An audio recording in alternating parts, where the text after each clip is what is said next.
स्वागत है हमारे चैनल बायो गुरु पर। आज हम क्लास 12th का चैप्टर नंबर 10 प्रकाश संश्लेषण का पार्ट 6 पढ़ रहे हैं। आज का हमारा टॉपिक है C4 चक्र। इसे हेस-स्लेक चक्र भी कहते हैं। इसे क्यों कहते हैं हेस-स्लेक चक्र? क्योंकि इसकी खोज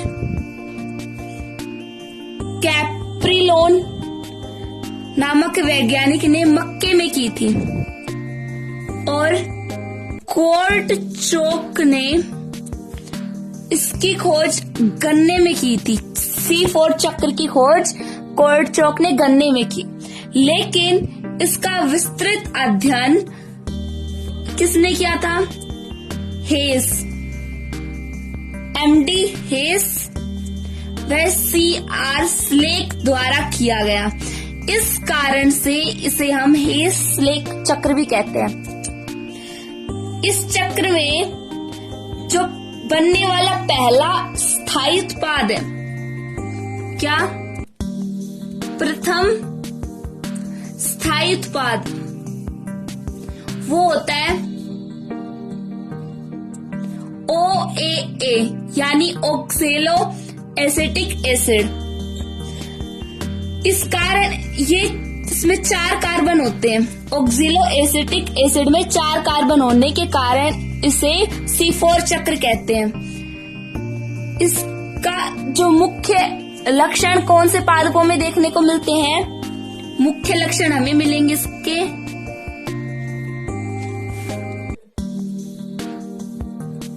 ग्रेमिनी कुल के पादप व साइप्रेसी कुल के पादपों में इसके लक्षण हमें मुख्यतः देखने को मिलते हैं। इसके उदाहरण में आ जाते हैं जैसे मेज, सुगर कैन और द्विबीजपत्री भी आते हैं कुछ, जैसे यूफोर्बिया, अमरेंथिस एक्सेट्रा आते हैं। अब हम इस C4 चक्र को कुछ क्वेश्चंस के माध्यम से समझेंगे ताकि हमें अच्छे से समझ में आ जाए। तो पहला क्वेश्चन है C4 क्या है? C4 चक्र क्या है, इसका महत्व क्या है और इसकी आवश्यकता क्यों पड़ी? तो हमने पिछले लेक्चर में देखा था कि C3 चक्र जिन पौधों में होता है उसमें क्या होता है? CO2 RUPB यानी राइबोलोस बाइफास्फेट या राइबोलोस 1,5 बाइफास्फेट के द्वारा ग्रहण कर लिया जाता है, जिससे 6 कार्बन का एक यौगिक बनता है जो बाद में कार्बोहाइड्रेट का संश्लेषण करता है। CO2 RUBP के द्वारा तब तक ग्रहण किया जाता है जब तक CO2 वायुमंडल में पर्याप्त मात्रा में होता है। लेकिन अगर O2 यानी ऑक्सीजन बढ़ जाए वायुमंडल में और CO2 में कमी आ जाए तो RUBP यानी राइबोलोस बाइफास्फेट जो 5 कार्बन युक्त होता है वो O2 को ग्रहण कर लेता है और दो अलग अलग 2 कार्बन के यौगिक बना लेता है और एक कार्बन वो CO2 के रूप में ये कार्बन है ये बाहर निकाल देता है, जिससे इस पत्ती में क्या होता है? कार्बन की हानि हो जाती है। यहाँ पे प्रकाश संश्लेषण अभिक्रिया नहीं होती है क्योंकि प्रकाश संश्लेषण अभिक्रिया में CO2 ग्रहण की जाती है, यहाँ पे O2 ग्रहण की जा रही है RUBP के द्वारा।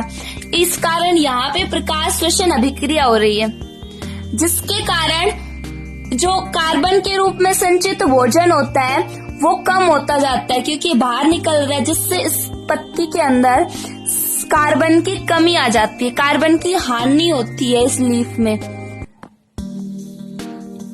RUBP यानी राइबोलोस बाइफास्फेट है, ये CO2 से भी और O2 दोनों से अभिक्रिया करता है, रिएक्टिव होता है। जब तक CO2 की मात्रा वायुमंडल में पर्याप्त होती है तब तक ये CO2 को ग्रहण करता है, लेकिन वायुमंडल में यदि O2 की अधिकता हो जाए तो RUBP है वो O2 का उत्सर्जन O2 को ग्रहण करता है, जिसके कारण प्रकाश संश्लेषण में कमी आती है और प्रकाश श्वसन बढ़ जाता है। प्रकाश श्वसन में O2 ग्रहण की जाती है क्योंकि वायुमंडल में O2 की अधिकता हो जाती है।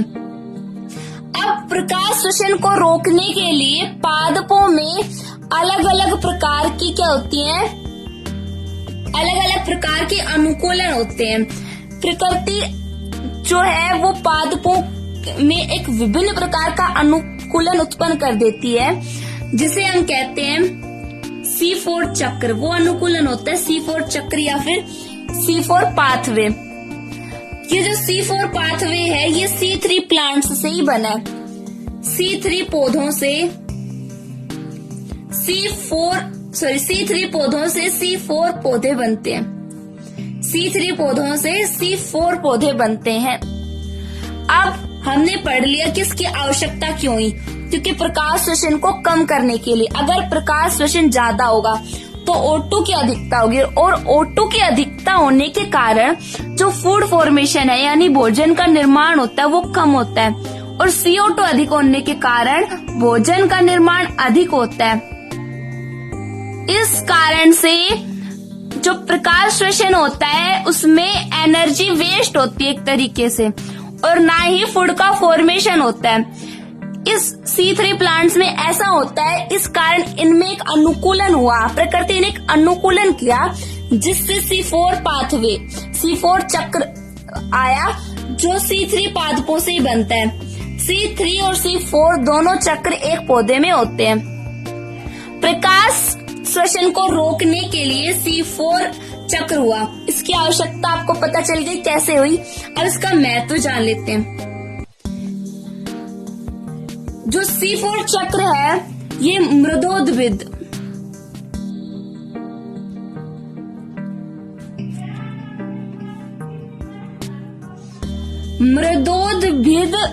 अनुकूलन, ये मृदोद्भिद अनुकूलन यानी जहां पर तापमान तो अधिक होता है, हाई टेम्परेचर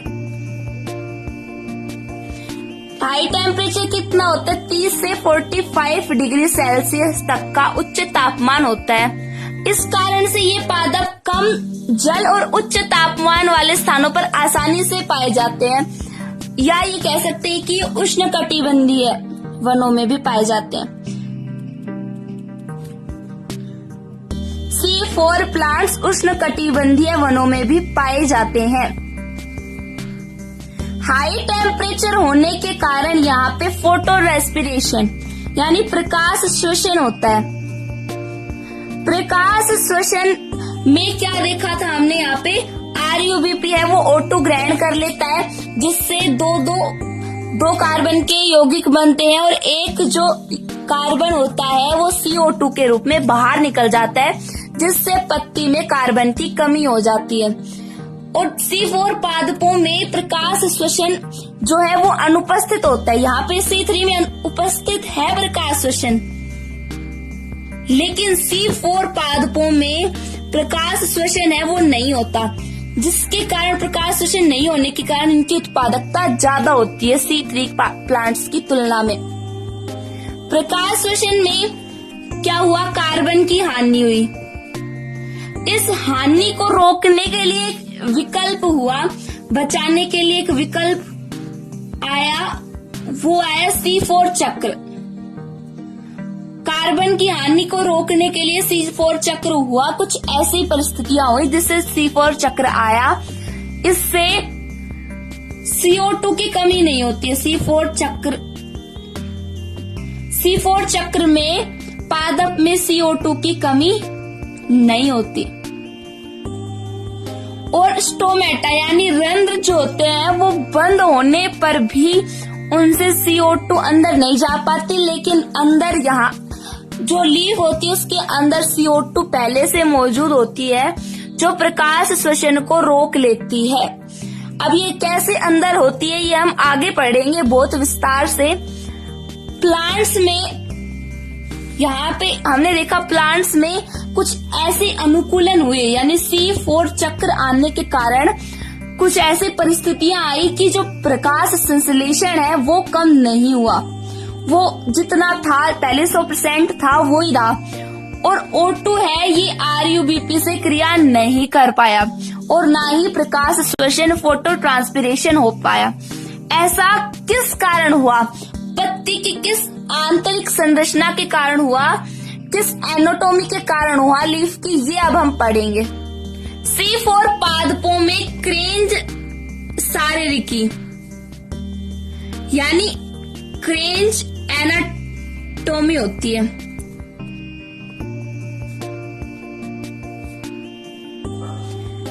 क्रेंज का मतलब क्या होता है, पहले ये जानिए। क्रेंज को ग्रीक भाषा में माला को ग्रीक भाषा में क्रेंज कहते हैं। माला को ग्रीक भाषा में क्रेंज कहते हैं। मतलब जो पत्ती है, इसकी ये स्ट्रक्चर बनाई हुई है हमने। C4 चक्र का ये पादपों का ये मुख्य लक्षण है, क्रेंज एनाटॉमी। ये क्या होता है, लीफ होती है, उसमें 2 प्रकार की सेल्स होती हैं। ये जो ग्रीन पार्ट दिखाई दे रहा है, हमने इस पार्ट को जूम किया तो ये अपर एपिडर्मिस ऊपरी अधिचर्म और ये लोअर एपिडर्मिस यानी निचली अधिचर्म। इन दोनों के मध्य 2 प्रकार की कोशिकाएं हैं। ये ग्रीन दिखाई दे रही है, ये मेसोफिल सेल्स यानी पर्ण मध्योतक कोशिकाएं। कौन सी कोशिकाएं, पर्ण मध्योतक कोशिकाएं। और ये बीच में जो ऑरेंज कलर का दिखाई दे रहा है, ये है बंडल शीथ सेल्स यानी पुलाच्छद कोशिकाएं, या इन्हें क्रेंज सेल्स भी कहते हैं। अब इन मेसोफिल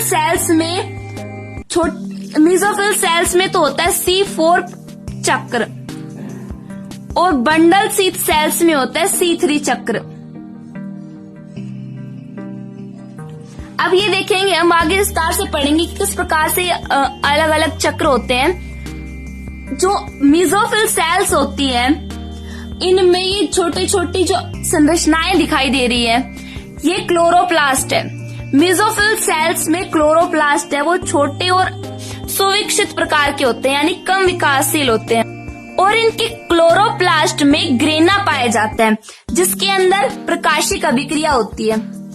और इनके स्ट्रोमा भाग में अप्रकाशिक अभिक्रिया होती है। लेकिन जो बंडल शीथ सेल यानी पुलाच्छद कोशिकाएं या क्रेंज कोशिकाएं या क्रेंज सेल्स हैं, उनमें ये अंदर का जो है ये वेस्कुलर बंडल क्या होता है, संवहन उत्तक।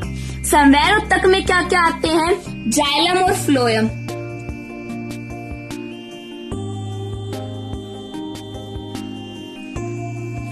यानी संवहन उत्तक। इनमें कौन कौन से वो आते हैं, 2 प्रकार के उत्तक आते हैं। एक है जाइलम, दूसरा है फ्लोएम। ये दोनों मिलकर के संवहन उत्तक बनाते हैं, वेस्कुलर बंडल बनाते हैं। ये जाइलम जो होता है वो ट्रांसपोर्ट करता है वाटर का, और ये फूड का ट्रांसपोर्ट करता है फ्लोएम। और इसके बाहर जो ग्रीन भाग दिखाई दे रहा है, ये क्लोरोप्लास्ट है। बंडल शीथ सेल के क्लोरोप्लास्ट जो बड़े होते हैं और विकसित होते हैं। और इनके बाहर जो ऑरेंज कलर की ये जो पार्ट दिखाई दे रहा है, ये मृदुतकी कोशिकाओं से, पैरेन्काइमा सेल्स से बना होता है, जिन्हें हम शीथ कहते हैं यानी आच्छद कहते हैं। इस में क्लोरोप्लास्ट में ग्रेना नहीं पाया जाता, जिसके अंदर प्रकाशिक अभिक्रिया नहीं होती है। यहाँ पर जो लोअर एपिडर्मिस है, यहाँ पे स्टोमेटा यानी रंध्र मिल रहा है, जहाँ से CO2 तो जाती है और O2 बाहर निकलती है। ये हमने प्रकाशिक अभिक्रिया में पढ़ा था, लेकिन इसमें ओनली CO2 अंदर जाएगी। अब इसे हम थोड़ा सा बड़े डायग्राम से समझते हैं, ताकि हमें ऐसा पता चले कि अंदर आखिर होता क्या है। ये है क्रेंज एनाटॉमी यानी क्रेंज शारीरिकी, जो C4 पौधों में पाई जाती है। C4 पौधों का मुख्य लक्षण है क्रेंज शारीरिकी। अब हम देखते हैं, ये है एपिडर्मिस, अपर एपिडर्मिस, ये लोअर एपिडर्मिस, और इसके बीच में जो ये ऑरेंज कलर का पार्ट दिखाई दे रहा है, ये है बंडल शीथ सेल यानी पुलाच्छद कोशिका, और इसके बाहर चारों तरफ है मेसोफिल सेल्स। अब इसमें क्या होता है, ये स्टोमेटा यानी रंध्र, यहाँ से CO2 अंदर जाती है, और जो 3 कार्बन वाला यौगिक होता है वो उसे लेकर के 3 कार्बन वाला यौगिक क्या होता है? पीईपी यानी फास्फोइनोल पाइरुवेट। कौन सा होता है? पीईपी, इसे कहेंगे फास्फोइनोल पाइरुवेट। जो ये दोनों मिलकर के 3 कार्बन वाला पीईपी और ये CO2 है, ये 1 कार्बन वाला है, ये दोनों मिलकर के 4 कार्बन वाले यौगिक का निर्माण करते हैं। कौन सा यौगिक बनाते हैं? OAA यानी ऑक्सेलो एसिटिक एसिड। ये OAA ये है मेसोफिल सेल में बन रहा है, यहाँ पर इसके बाहर वाले एरिया में, इसके अंदर नहीं। अब ये जो OAA है यानी ऑक्सेलो एसिटिक एसिड है, ये चला जाता है बंडल शीथ सेल यानी पुलाच्छद कोशिका में। अब यहाँ पर जो 4 कार्बन वाला यौगिक ऑक्सेलो एसिटिक एसिड है वो इसके अंदर चला गया। यहाँ पे इसका अपघटन या विघटन हो जाता है, जिससे ये 3 कार्बन वाले यौगिक और 1 कार्बन वाले यौगिक में टूट जाता है। जो 3 कार्बन वाला यौगिक है ये बंडल शीथ सेल से वापस मेसोफिल सेल में आ जाता है और यहाँ से आई हुई O2 को ग्रहण करके OAA यानी ऑक्सेलो एसिटिक एसिड बना लेता है। लेकिन जो ये 1 कार्बन वाला यौगिक है ये राइबुलोज 1,5 डाइफास्फेट या राइबुलोज डाइफास्फेट है। ये 1 कार्बन वाले यौगिक के साथ मिल जाता है। ये जो RUBP होता है ये 5 कार्बन वाला यौगिक है जो 1 कार्बन वाले यौगिक के साथ मिलकर 6 कार्बन वाला यौगिक बना लेता है। 6 कार्बन वाला यौगिक कौन सा होता है? PGA। ये हमने पिछले लेक्चर में देख लिया था कि किस प्रकार से बनता है ये। अब हम इसे थोड़ा थ्योरेटिकल डायग्राम से विस्तार से समझेंगे। यहाँ पे ये एपिडर्मिस है जिसमें स्टोमेटा है। स्टोमेटा से CO2 अंदर आ रही है और ये अंदर आकर के मेसोफिल सेल होती है उसके क्लोरोप्लास्ट में जाता है। यहाँ पे हमने इसको थोड़ा बड़े डायग्राम से बना लिया है।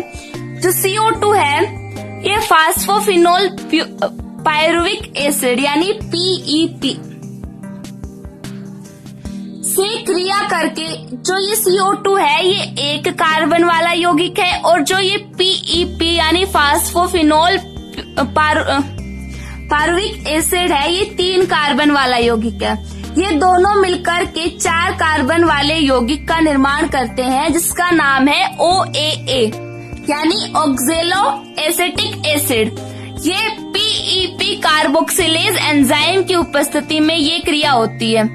1 कार्बन वाला यौगिक और 3 कार्बन वाला PEP यौगिक मिलकर के PEP यानी फास्फोफिनोल पाइरुविक एसिड कार्बोक्सिलेज की उपस्थिति में 4 कार्बन वाला यौगिक OAA यानी ऑक्सेलो एसिटिक एसिड बनाता है जो इसकी क्लोरोप्लास्ट के अंदर चला जाता है। ये ऑक्सेलो एसिटिक एसिड है 4 कार्बन वाला। ये क्लोरोप्लास्ट मेसोफिल सेल की क्लोरोप्लास्ट में चला जाता है। इसमें जाने के बाद ये NADPH+H पॉजिटिव के कारण मैलिक एसिड में बदल जाता है। कौन से एसिड में बदल गया? मैलिक एसिड में। यहाँ से ये मैलिक एसिड जो मेसोफिल सेल की क्लोरोप्लास्ट में है ये यहाँ से प्लाज्मोडेस्माटा की नलिकाओं से होता हुआ बंडल शीथ सेल यानी पुलाच्छद की कोशिकाओं में चला जाता है। ये मैलिक एसिड प्लाज्मोडेस्माटा की जो नलिकाएं बनी होती है उनमें से मेसोफिल सेल की जो क्लोरोप्लास्ट होता है उससे बंडल शीथ सेल के क्लोरोप्लास्ट में आ जाता है। यहाँ से ये मैलिक एसिड है ये 4 कार्बन वाला यौगिक है जो अपघटित हो जाता है, विघटित हो जाता है, जो पाइरुविक एसिड और CO2 में विघटित हो जाता है। जो पाइरुविक एसिड है वो 3 कार्बन वाला यौगिक है और जो CO2 है ये 1 कार्बन वाला यौगिक है। अब हमने देखा था कि बंडल शीथ सेल में C3 चक्र होता है यानी C3 पाथवे होता है जिसमें CO2 राइबुलोस डाइफॉस्फेट जो 5 कार्बन वाला यौगिक है उसके साथ मिलकर के 6 कार्बन वाले यौगिक का निर्माण कर लेता है। यहाँ 6 कार्बन वाला यौगिक कौन है? PGA। फास्फोग्लिसरिक एसिड बना लेता है जो स्टार्च में बदल जाता है। स्टार्च जो है वो बंडल शीथ सेल में स्टोर हो जाता है, लेकिन जो सुक्रोज यानी शर्करा है ये जाती है इसके संवहन उत्तक में यानी फ्लोएम में जाती है। फ्लोएम क्या करता है? ट्रांसपोर्ट ऑफ फूड यानी भोजन का स्थानांतरण करता है, अलग अलग पार्ट्स में जाता है। यहाँ से भोजन जो शर्करा या सुक्रोज है ये अलग अलग पार्ट में चली जाती है फ्लोएम के माध्यम से। और यहाँ पे जो 3 कार्बन वाला यौगिक है पायरुविक एसिड, ये बंडल शीथ सेल के क्लोरोप्लास्ट से वापस मीजोफिल सेल के क्लोरोप्लास्ट में आ जाता है। यहाँ पे देखिए ये मीजोफिल सेल का क्लोरोप्लास्ट है, यहाँ पर आ गया। यहाँ पर आने के बाद इसका फास्फोरिलीकरण होता है। फास्फोरिलीकरण में क्या होता है? एक पोटेशियम जुड़ता है जिससे PEP यानी फास्फोफिनोल पायरुविक एसिड बनता है जो 3 कार्बन वाला यौगिक होता है। जो PEP है ये वापस से मीजोफिल सेल के क्लोरोप्लास्ट से निकल जाता है और CO2 से रिएक्शन कर लेता है।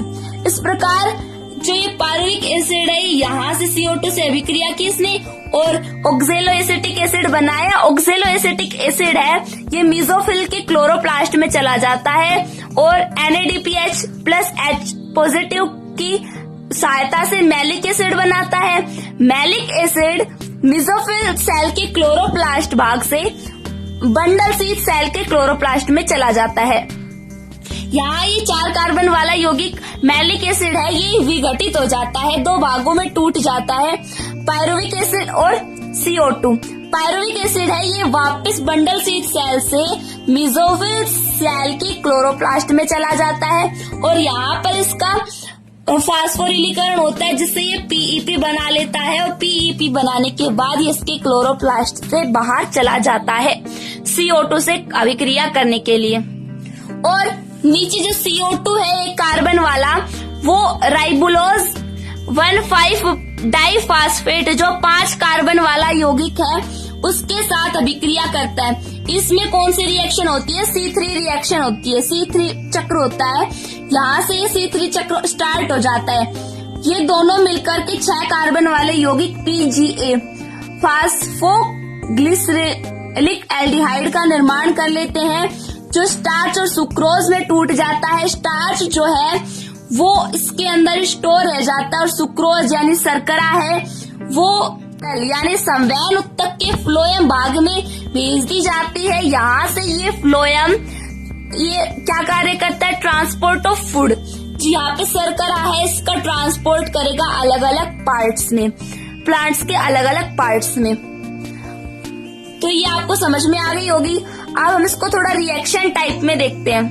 रिएक्शन टाइप में हम इसलिए देख रहे हैं कि पता चल सके कि जो स्टोमेटा बंद रहता है, रंध्र क्लोज रहते हैं, तो उसमें CO2 अंदर कैसे आती है जिससे C4 चक्र पूरा हो। यहाँ पे ये देखिए पहले फर्स्ट में क्या होता है, जब स्टोमेटा खुला हुआ होता है तो उसके अंदर जाती है CO2। CO2 है ये PEP के साथ यानी फास्फोइनोल पायरुविक एसिड से क्रिया करती है। इसका ये फॉर्मूला है। ये CO2 से क्रिया कर रहा है और साथ में H2O भी जुड़ रहा है। ये अभिक्रिया करके ऑक्जेलो एसिटिक एसिड बनाते हैं। ये अभिक्रिया फास्फोइनोल पायरुवेट कार्बोक्सिलेज एंजाइम की उपस्थिति में हो रही है जिससे बाहर कुछ फास्फेट भी निकल रहे हैं। यहाँ पे देखिए ये P है ये चला जाएगा और इसके नीचे COOH जुड़ जाएगा और यहाँ पे डबल बॉन्ड हो गया। ये ऑक्जेलो एसिटिक एसिड का फॉर्मूला बन गया। अभी हमने देखा था कि ऑक्जेलो एसिटिक एसिड है ये मीजोफिल सेल में है, अब यहाँ से ये जाएगा इसके क्लोरोप्लास्ट में। ये OA यहाँ से क्लोरोप्लास्ट में चला जाता है और मैलिक एसिड बनाने के लिए यहाँ पे NADPH प्लस H पॉजिटिव, क्या NADPH प्लस H पॉजिटिव का उपयोग करता है। इसके कारण ये मैलिक एसिड में कन्वर्ट होता है। मैलिक एसिड में क्या हो रहा है, यहाँ पे हाइड्रोजन है वो यहाँ पे कनेक्ट हो गई, यहाँ इस साइड, दोनों साइड, एक इसका ऑक्सीजन से और एक इस ऑक्सीजन से कनेक्ट होकर के मैलिक एसिड बना लेते हैं। अभी हमने डायग्राम में देखा था कि ये मैलिक एसिड जो मेसोफिल सेल के क्लोरोप्लास्ट में है, ये यहाँ से कहाँ चला जाएगा, बंडल शीथ सेल के क्लोरोप्लास्ट में। ये देखिए यहाँ पे जो मैलिक एसिड बना वो मेसोफिल सेल के क्लोरोप्लास्ट में था। यहाँ से प्लाज्मोडेस्माटा की जो नलिकाएं होती हैं उसके माध्यम से ये बंडल शीथ सेल के क्लोरोप्लास्ट में चला गया।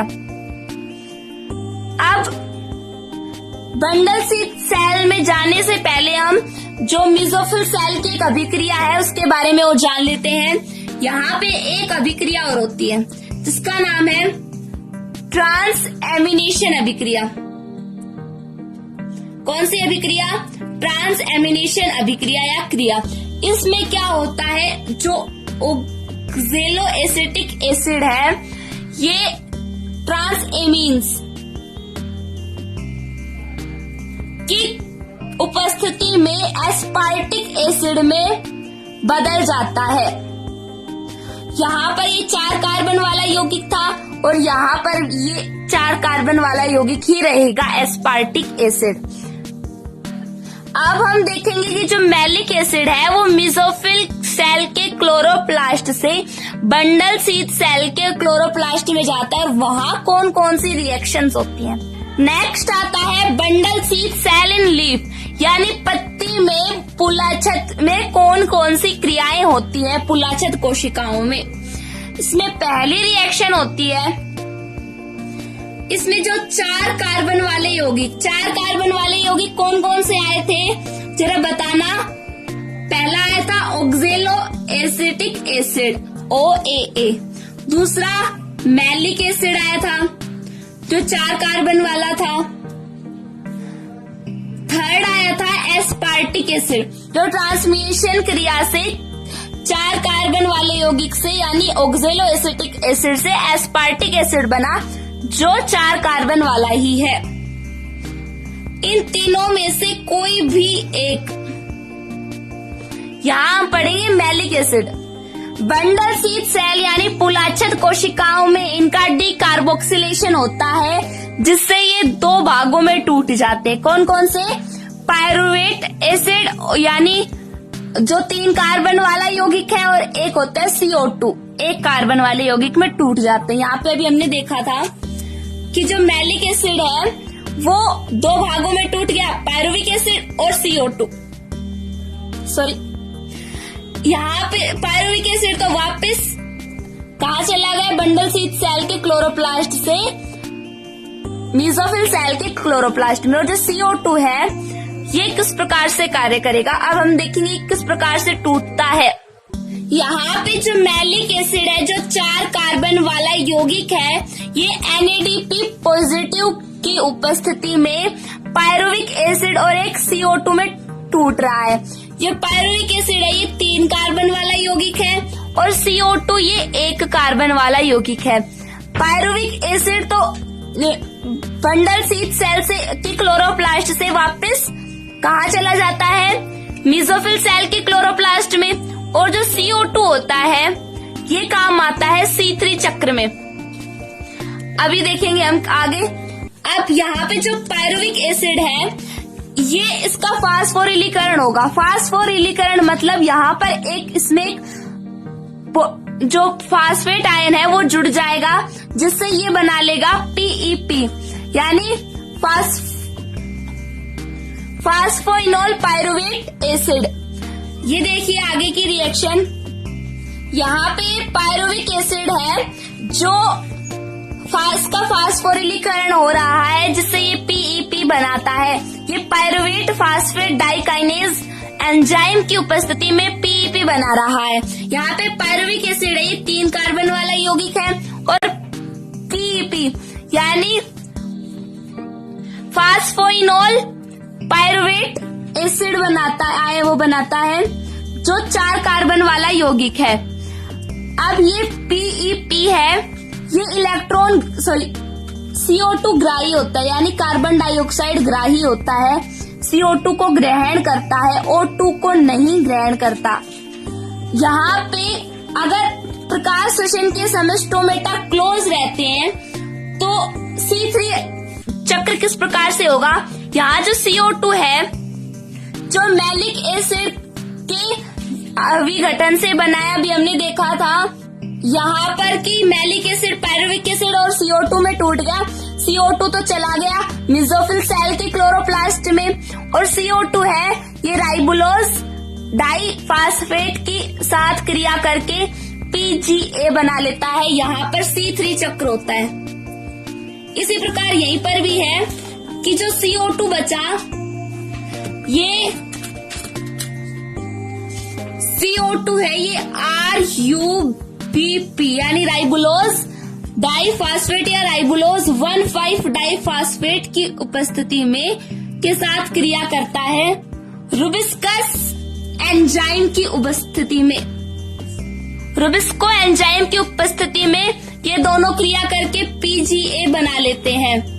यहाँ से ये C3 चक्र में आता है। इस प्रकार अगर यदि स्टोमेटा क्लोज हो तो भी CO2 की जरूरत, जो CO2 है वो पर्याप्त मात्रा में मिलता जा रहा है और ये क्रिया करके PGA बना लेते हैं। इस प्रकार C3 अभिक्रिया इसमें पूर्ण होती है।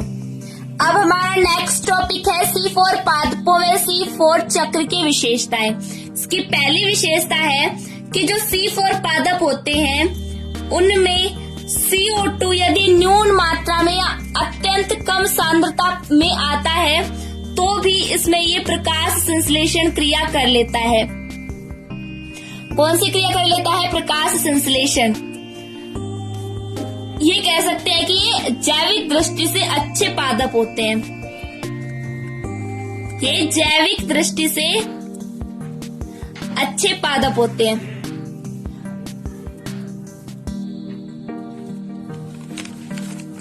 नेक्स्ट आता है, अभी हमने देखा था कि C3 पादपों में प्रकाश श्वसन होता है, जबकि C4 पादपों में प्रकाश श्वसन नहीं होता। C4 पादपों में प्रकाश श्वसन नहीं होने के कारण जो प्रकाश संश्लेषण है वो अधिक मात्रा में होता है। प्रकाश श्वसन नहीं हो रहा और यहाँ पे प्रकाश संश्लेषण हो रहा है, जिससे CO2 की मात्रा अधिक है तो फूड फॉर्मेशन है वो भी अधिक होगा, यानी जो उत्पादकता है पादपों में वो C4 पादपों में अधिक होगी। उत्पादकता है पौधों की वो C4 पादपों में अधिक होती है C3 की तुलना में। नेक्स्ट आता है C4 पादपों का प्रमुख एंजाइम कौन सा है? PEPN कार्बोक्सिलेज एंजाइम, यानी फास्फोइनोल पायरुवेट कार्बोक्सिलेज एंजाइम है। ये प्रमुख एंजाइम है। जो CO2 होती है वो न्यून मात्रा में आती है, न्यून सांद्रता पर आती है तो भी इसको क्रियाशील कर देता है और क्या बना देता है?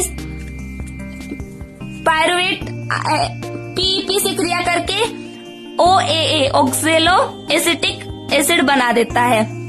नेक्स्ट आता है, अभी हमने ऊपर पढ़ा था कि जो C4 पादप होते हैं वो कम जल और जो उच्च तापमान कितना बताया था?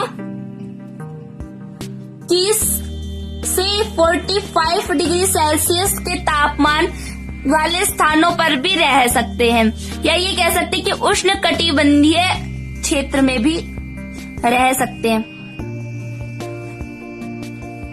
उष्ण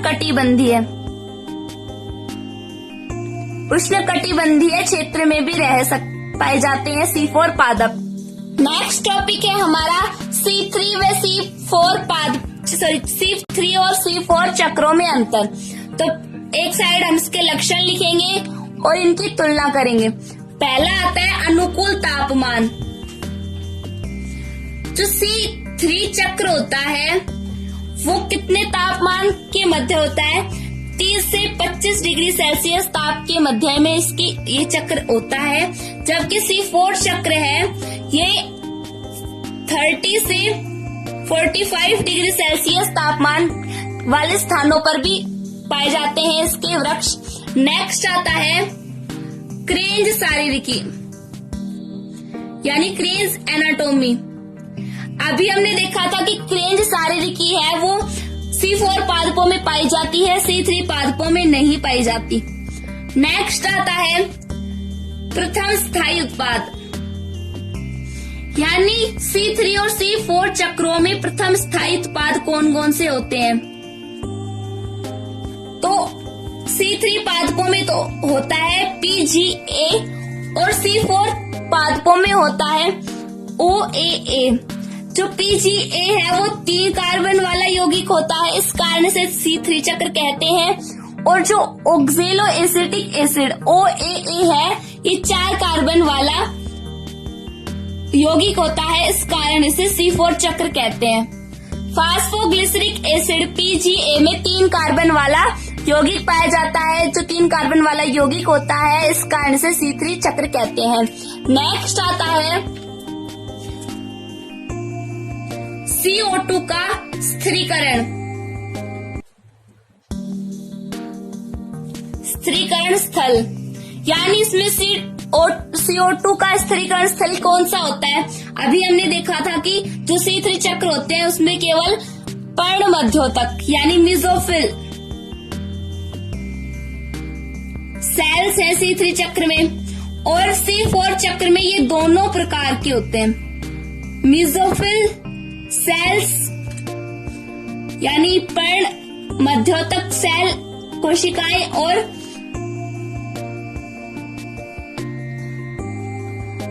बंडल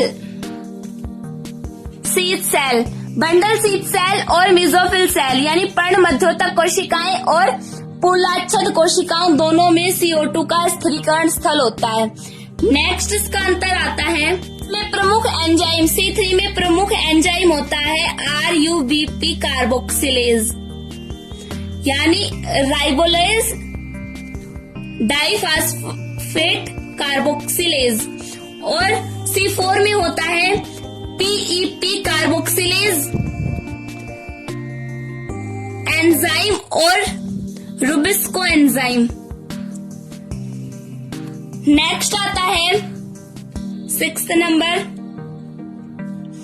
CO2 का प्रथम ग्राही यानी CO2 को पहले ग्रहण कौन करता है? अभी हमने पढ़ा था कि C4 पादपों में PEP जो 4 कार्बन वाला यौगिक है ये पहले CO2 को ग्रहण करता है, और C3 चक्र में RUBP यानी राइबोलोज डाइफास्फेट जो 5 कार्बन वाला यौगिक होता है ये पहले CO2 को ग्रहण करता है। नेक्स्ट आता है प्रकाश श्वसन यानी फोटो रेस्पिरेशन। प्रकाश श्वसन जो है वो C4 पादपों में नहीं पाया जाता जबकि C3 पादप में पाया जाता है। नेक्स्ट आता है उत्पादकता। किसकी उत्पादकता अधिक होती है? अभी हमने पढ़ा था कि C4 पादपों की उत्पादकता अधिक होती है क्योंकि इसमें प्रकाश श्वसन नहीं पाया जाता, जबकि C3 पादपों में उत्पादकता कम होती है क्योंकि इसमें प्रकाश श्वसन पाया जाता है। प्रकाश श्वसन पाए जाने के कारण इसमें CO2 ग्रहण नहीं की जाती, जिसके कारण जो फूड फॉर्मेशन है वो कम होता है, उत्पादकता कम होती है। जबकि C4 पादपों में प्रकाश श्वसन नहीं होने के कारण प्रकाश संश्लेषण क्रिया होती है जिसमें CO2 ग्रहण किया जाता है, और अधिक CO2 ग्रहण करने से अधिक फूड फॉर्मेशन होता है यानी अधिक उत्पादकता होती है। आशा करती हूँ कि आपको ये वीडियो समझ में आया होगा। अगर आपको हमारा वीडियो अच्छा लगा हो तो चैनल को सब्सक्राइब, वीडियो को लाइक और शेयर जरूर करें। धन्यवाद।